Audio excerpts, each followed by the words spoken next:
Hello, आज हम देख रहे हैं टपल एसटीएल। आज हम टपल एसटीएल को इम्प्लीमेंट करना सीखेंगे कि कैसे हम टपल एसटीएल को इम्प्लीमेंट कर सकते हैं और इसके इनबिल्ट फंक्शन को भी समझेंगे, कैसे हम इनके इनबिल्ट फंक्शन को यूज़ कर सकते हैं और इसके ऑपरेटरों को भी हम यूज़ करना सीखेंगे। इन प्रीवियस वीडियो हमने पेयर एसटीएल के बारे में समझा था कि हम पेयर एसटीएल को कैसे इम्प्लीमेंट करते हैं, कैसे उसके ऑपरेटरों को यूज़ करते हैं। अगर आपने पेयर एसटीएल की वीडियो नहीं देखी हो तो प्लीज़ पेयर एसटीएल की वीडियो को जरूर देखें, क्योंकि टपल और पेयर दोनों एक सेम एसटीएल ही है, बस थोड़ा बहुत का डिफरेंस है टपल में। अगर आपने पेयर एसटीएल की वीडियो देखी होगी तो आपको इजीली टपल एसटीएल के बारे में पता चल जाएगा कि कैसे टपल और पेयर एक तरीके से सेम ही है। So let's begin.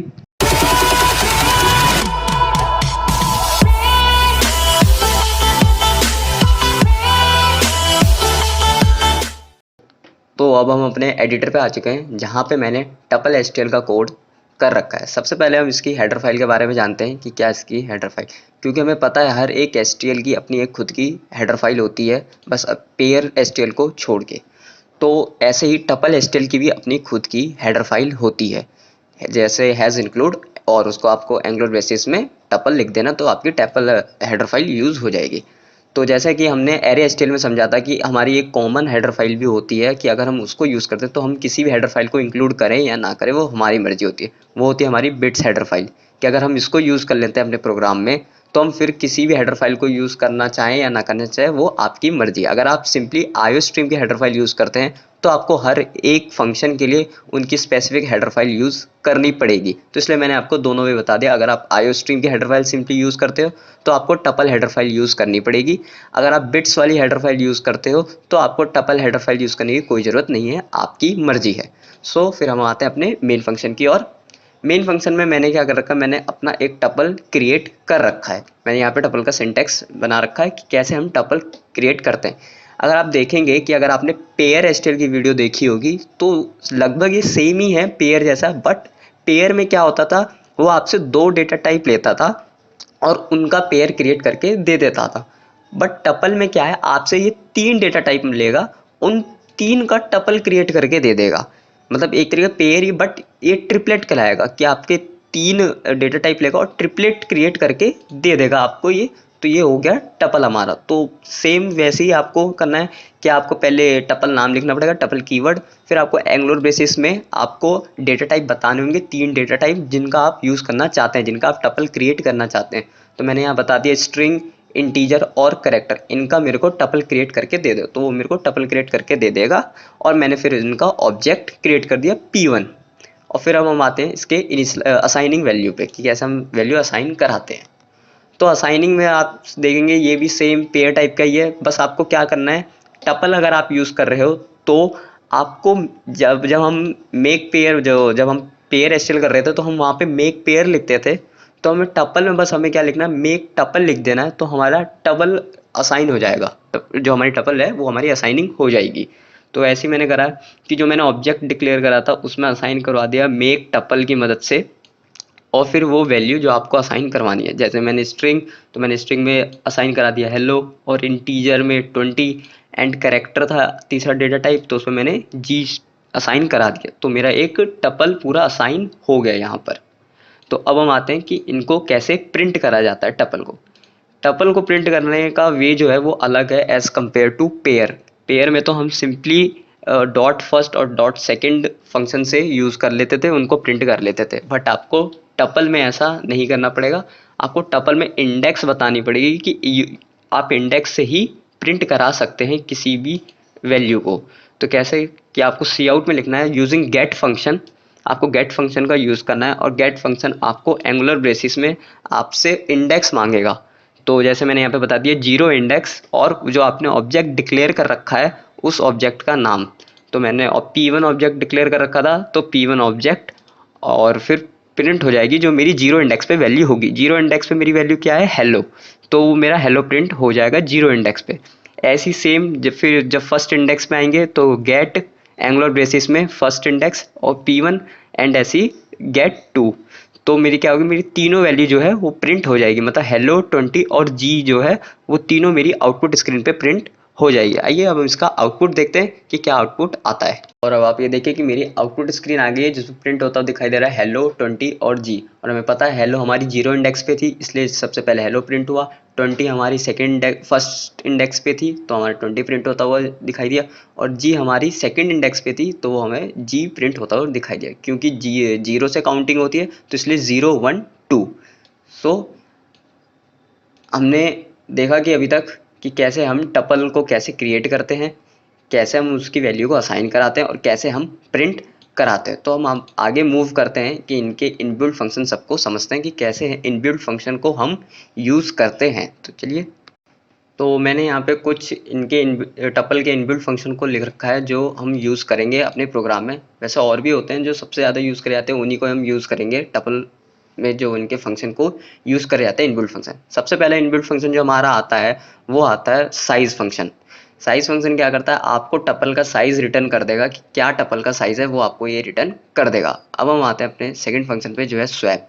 Swap function क्या करता है, स्वैप फंक्शन आपसे एक आर्ग्यूमेंट लेता है और जो आपसे आर्ग्यूमेंट मिलेगा वो आपसे दूसरा टपल आर्ग्यूमेंट मिलेगा और उसकी वैल्यू को स्वैप कर देगा। जैसे हमें नाम से पता चल रहा है स्वैप फंक्शन, ये स्वैपिंग ये वैल्यू को स्वैप कर देगा। अगला आता है कैट फंक्शन। कैट फंक्शन क्या करता है, कनकैटिनेट कर देता है आपके टपल को। मतलब ये आपसे दो टपल आर्ग्यूमेंट में लेगा, ये दो टपल को ऐड करेगा और एक आपके तीसरे टपल को क्रिएट कर देगा। तो कैट फंक्शन हमारा कनकैटिनेट करता है। तो आइए अब इनको धीरे धीरे एक एक करके इम्प्लीमेंट करते हैं कि कैसे हम इन फंक्शनों को यूज़ कर सकते हैं अपने प्रोग्राम में। सो मैंने यहाँ पे सबसे पहले अपने साइज़ फंक्शन को इम्प्लीमेंट कर रखा है। तो आइए साइज़ फंक्शन को देखते हैं कैसे इम्प्लीमेंट करते हैं। हमें पता है कि जो साइज़ फंक्शन है टपल का, वो टपल का साइज़ रिटर्न कर देता है कि टपल का साइज़ क्या है। तो आपको उसको कैसे यूज़ करना है कि पहले आपको टपल साइज़ फंक्शन के लिए आपको लिखना पड़ेगा टपल साइज़, ये जो है टपल साइज़ फंक्शन। फिर ये आपको फिर इसको अपने एंगुलर ब्रेसिस में आपको ये डिक्लेयर टाइप कीवर्ड लिखना पड़ेगा। एंड जो आपने ऑब्जेक्ट डिक्लेयर कर रखा है ऊपर, जो टपल क्रिएट कर रखा है, जो उसका जो ऑब्जेक्ट है वो आपको लिखना पड़ेगा। तो जैसे मैंने यहाँ पे लिख रखा है डिक्लेयर टाइप कीवर्ड में एंड ब्रेसिस में मैंने उस ऑब्जेक्ट का नाम दे दिया और एंगुलर ब्रेसिस मेरा क्लोज हो गया। फिर आपको डबल मेंबर स्कोप लगाना है और फिर आपको ये वैल्यू कीवर्ड लिखना है। फिर मैंने क्या करा, एंड लाइन कर दिया। तो ये क्या होगा कि अब मेरे को ये टपल का साइज रिटर्न कर देगा कि टपल का साइज क्या था। तो आइए इसका आउटपुट देख देंगे कि टपल का साइज क्या है दे रहा है हमारा। तो अब आप ये देख सकते हैं कि मेरी आउटपुट स्क्रीन आ गई है, उसमें मेरे को प्रिंट होता दिखाई दे रहा है 3।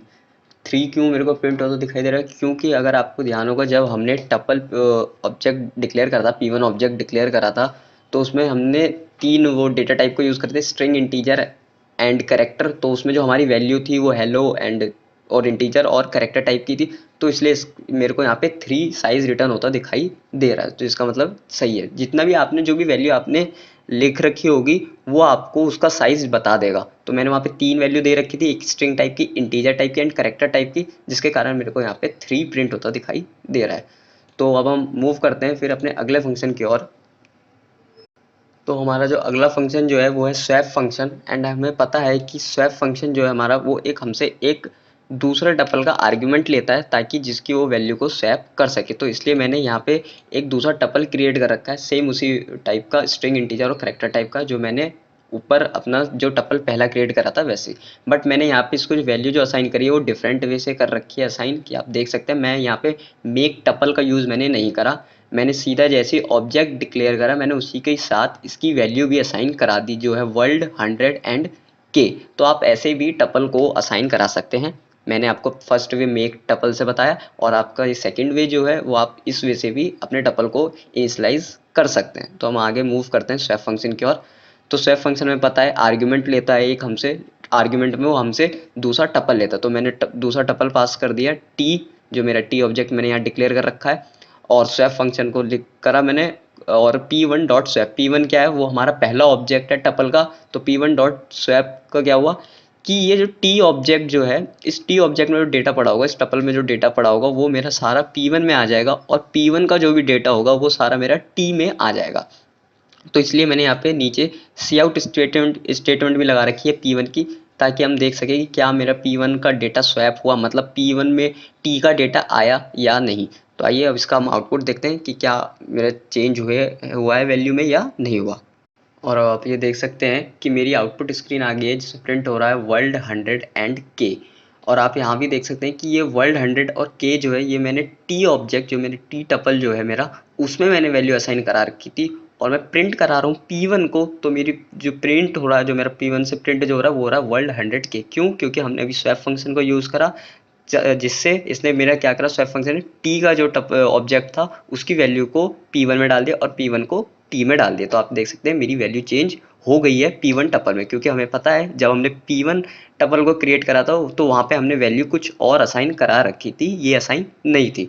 तो ऐसे ही आप टी ऑब्जेक्ट को भी प्रिंट कराएंगे तो आपको P1 का जो डेटा होगा वो प्रिंट होता हुआ दिखाई देगा। तो अब मूव करते हैं हम अगले फंक्शन की ओर। तो हमारा जो अगला फंक्शन जो है वो कनकैटिनेट फंक्शन है। यहाँ पे मैंने इसको इम्प्लीमेंट भी कर रखा है कनकैटिनेट फंक्शन को।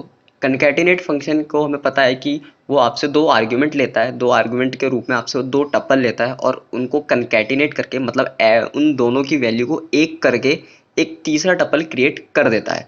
तो आपको कनकैटिनेट फंक्शन यूज़ करने के लिए सेम आपको पहले टपल कनकैटिनेट लिखना पड़ेगा, फिर वो आपसे आर्गुमेंट लेगा। आर्गुमेंट में मैंने यहाँ पे तो अपने दो टपल भेज दिए P1 और T। अभी ये हमने ऊपर डिक्लेयर करे थे P1 और T, मैंने वही टपल के ऑब्जेक्ट को मैंने पास ऑन कर दिया।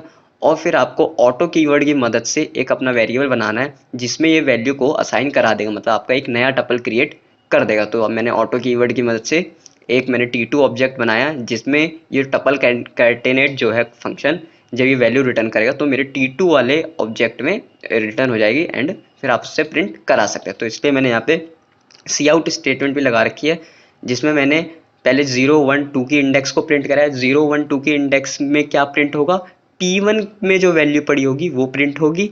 और फिर मैंने 3 4 एंड 5 की इंडेक्स वाले डेटा को प्रिंट कराया। तो 3 4 5 की इंडेक्स वाली वैल्यू कौन सी प्रिंट होगी, जो मेरा टी ऑब्जेक्ट में जो डेटा पड़ा होगा वो प्रिंट होगा। तो आइए इसका आउटपुट देखते हैं कि क्या आउटपुट आता है। तो अब आप ये देख सकते हैं कि मेरी आउटपुट स्क्रीन आ गई है जिसमें प्रिंट हो रहा है हेलो 2G और वर्ल्ड 100K। तो क्योंकि P1 सबसे पहले P1 की सारी वैल्यू प्रिंट होगी तो P1 की हमने यही वैल्यू असाइन कराई थी, अगर आपको ध्यान होगा पहले कि हेलो 20G तो वो प्रिंट हो रहा है। और T1 और सॉरी जो T ऑब्जेक्ट जो है हमारा उसमें हमने वैल्यू यही असाइन कराई थी वर्ल्ड 100 और K, जो मेरा प्रिंट होता हुआ दिखाई दे रहा है। तो हमने देखा कि कैसे हम कनकैटिनेट फंक्शन को कैसे इम्प्लीमेंट करते हैं, कैसे हम उन्हें प्रिंट कराते हैं। तो अब आगे हम मूव करते हैं। तो अब हम आगे हम अपने ऑपरेटरों पे आ गए हैं क्योंकि हमने सारे अपने फंक्शन को इम्प्लीमेंट कर लिया कि जो भी, तो हमारे जो 3 फंक्शन जो थे उनको हमने इम्प्लीमेंट करके देख लिया कि कैसे हम इम्प्लीमेंट करते हैं। तो हम उनके ऑपरेटर को समझते हैं कि टपल एसटीएल में हम कैसे ऑपरेटरों को यूज़ करते हैं। तो यहाँ पे मैंने कुछ ऑपरेटर लिख रखे हैं, बना कर रखे हैं जिनको हम यूज़ करेंगे। वैसे आप और भी यूज़ कर सकते हो बट यही यूज़ होते हैं ज़्यादातर तो मेनली, कि equal to operator, not equal to operator, greater than, less than, greater than equal to and less than equal to. ये ऑपरेटर हैं जो टपल में यूज़ किए जाते हैं मेनली ज़्यादातर। और यही ऑपरेटर हमने पेयर फंक्शन पेयर एसटीएल में भी यूज़ करे थे। तो आइए हम इनको इम्प्लीमेंट करते हैं कि कैसे हम इन ऑपरेटर को यूज़ करते हैं। तो मैंने यहाँ पे इम्प्लीमेंट कर रखा है इफ़ ब्लॉक में, कि इफ़ ब्लॉक में मैंने कैसे इसको इम्प्लीमेंट कर रखा है। आपने जो टपल ऊपर क्रिएट कर रखा है, जो मैंने यहाँ पे P1 और T जैसे लिख रखा है, तो क्योंकि हमने यही डिक्लेयर करा था तो मैं यहाँ पे जैसे इक्वल टू ऑपरेटर का यूज़ कर रहा हूँ। तो इक्वल टू ऑपरेटर में क्या होगा कि मैंने ये चेक करूँ कि क्या P1 का डेटा T के इक्वल है, मतलब जो T ऑब्जेक्ट जो है हमारा T टपल जो है क्या उसके बराबर है, कि जो मेरे P1 में जो पड़ा हुआ है वही इक्वल है ये T के। अगर इक्वल होगा तो सी आउट हो जाएगा येस के, एंड नहीं तो सी आउट हो जाएगा नो के। वैसे मैं बता दूं कि यहाँ पे नो होगा प्रिंट, क्योंकि क्योंकि भले ही इनका डेटा टाइप सेम है, P1 और T का डेटा टाइप सेम है, क्योंकि अगर आपको ध्यान होगा कि हमने दोनों ही उसमें string, integer and character declare कर रखे थे उनके डेटा टाइपों में, बट उनकी वैल्यू हमने अलग अलग असाइन करा रखी थी।